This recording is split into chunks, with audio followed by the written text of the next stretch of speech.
thousands upon thousands of irritating buffoons with nothing better to do took to the streets over the weekend to march for science.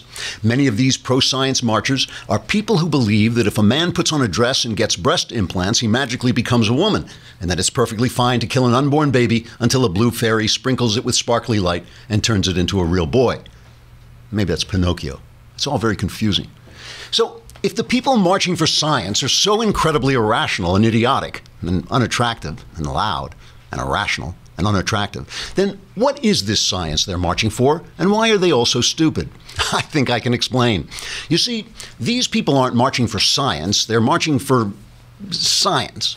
Science is a technique for understanding the material world through observation and experiment, like when you mix baking soda and vinegar in a test tube and then put a cork in the test tube and the mixture bubbles up and forces the cork to shoot across the room and hit your little sister in the forehead.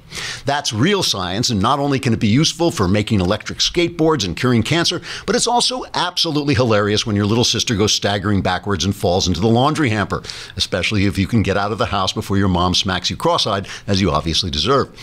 But the science the March for Science marchers are marching for is not that science, but science. Science is a leftist word meaning a combination of unreliable computer models and meaningless consensus used to create panic in order to shut down debate and promote socialist programs that will give more power and money to the people who use the word science to mean something other than science.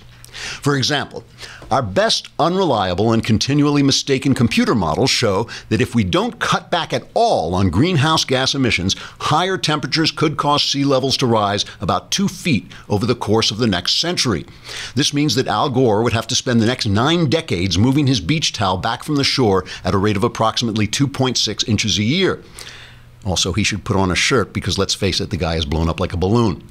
According to many science marchers, we must avert this computer model inconvenience to Al Gore by immediately raising unemployment, destroying the economy, and putting an end to fracking, which creates cleaner energy with little harm to the earth.